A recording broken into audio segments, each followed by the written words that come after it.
Halo kamera Demi Masa, kembali lagi bersama Demi Masa.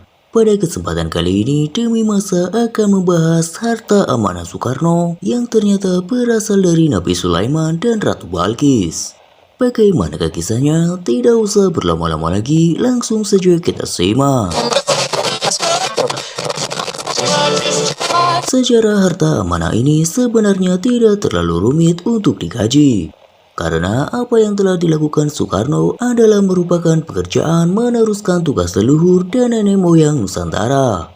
Sebelum membahas lebih jauh, mari kita merubah konsep harta amanah Soekarno menjadi nama harta amanah Nusantara. Karena Soekarno sendiri tidak pernah mengatakan bahwa aset raja-raja Nusantara ini adalah bukan atas nama beliau pribadi. Harta amanah Nusantara adalah berawal dari aset turun-temurun mulai dari khalifah pertama hingga khalifah akhir di muka bumi ini. Siapakah khalifah itu? Yaitu manusia yang diutus oleh Tuhan sebagai penuntun, pemimpin, dan pemberi jalan petunjuk bagi umat manusia kepada Tuhan. Mereka adalah para nabi dan juga rasul, serta manusia yang diberi petunjuk setelah para nabi dan rasul terdahulu yang juga tercantum di dalam ayat-ayat Al-Quran. Termasuk di dalam surat Al-Baqarah ayat 30. Demi Masa akan membatasi perihal sejarah kenabian. Kita mulai dari masa kepemimpinan Nabi Sulaiman alaihissalam dan Ratu Balkis. Mengapa Nabi Sulaiman dan Ratu Balkis? Beliaulah yang merupakan induk dari harta amanah Nusantara ini. Baginda Raja Sulaiman adalah utusan yang dimaksud. Harta bumi yang dititipkan Tuhan kepada makhluknya sebagai khalifah di muka bumi ini berawal dari sejarah kepemimpinan Nabi Sulaiman alaihissalam dan kekayaannya Ratu Balkis.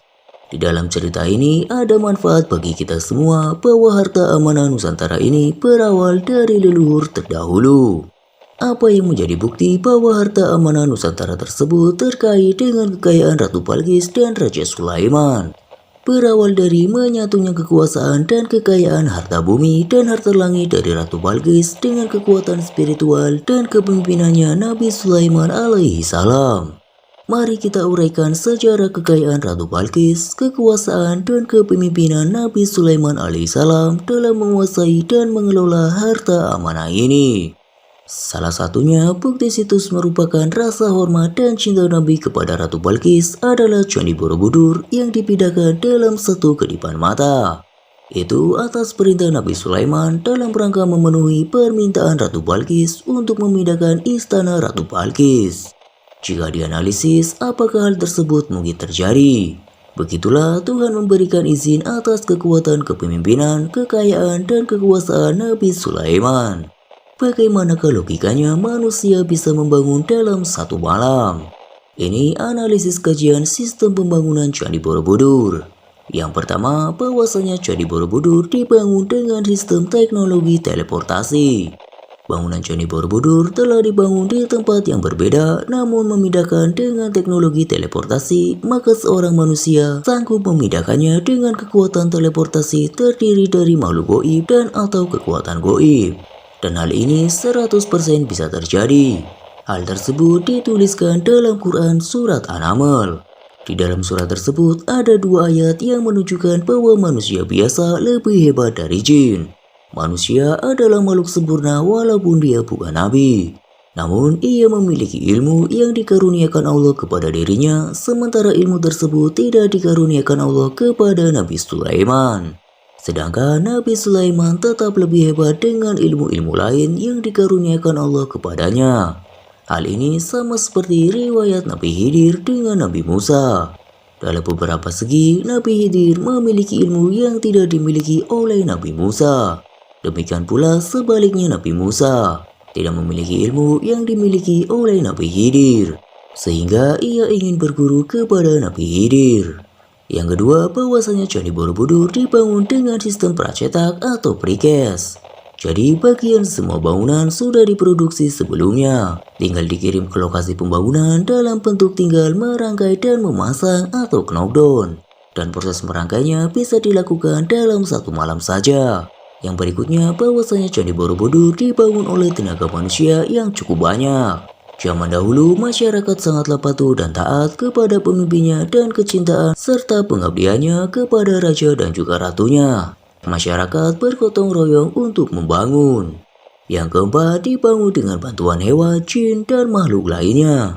Jika hal seperti ini, pemindahan istana Ratu Balkis dengan atas perintah Nabi Sulaiman memerintahkan pasukan jin yang sanggup bekerja dalam sekedip mata adalah hal yang wajar mengingat Nabi Sulaiman sanggup berbicara dengan tumbuhan, hewan, jin, dan makhluk lainnya. Demikianlah sekilas sejarah harta Nusantara berawal dari para nabi, kisah kekayaan dan kekuasaan Nabi Sulaiman dan Ratu Balkis tercantum dalam surat An-Naml ayat 10 hingga 44 dan surat As-Saba. Surah yang menjelaskan tentang negeri Sabah dengan berbagai macam karunia dari Allah berupa kemewahan dan tanah yang subur. Sehingga rakyat yang menempati negeri Sabah bisa hidup dengan makmur dan juga aman. Berdasarkan situs candi dan tanda-tanda yang termaktub dalam Al-Quran menyatakan bahwa peristiwa Raja Sulaiman dan Ratu Balkis terjadi di Nusantara ini. Negeri ini berawal dari kekuasaan dan kekayaan serta kemakmuran negeri Sabah yang dipimpin oleh Ratu Balkis yang ditaklukkan oleh Raja Sulaiman. Harta amanah Nusantara dipengaruhi oleh dua kepemimpinan besar dan berpengaruh yaitu kepemimpinan Ratu Balkis dan Baginda Raja Sulaiman. Ratu Balkis sendiri memiliki kekuatan dan ilmu dunia dan kegoiban, di mana beliau mampu mengelola secara teknologi dari ilmu pengetahuan, pertambangan, ekonomi, strategi perang, pemanfaatan secara goib dan nyata perihal pengelolaan dan penguasaan sumber daya alam dan manusia di negerinya. Saat itu, rakyat dan pemerintah negeri Sabah makmur dan sejahtera.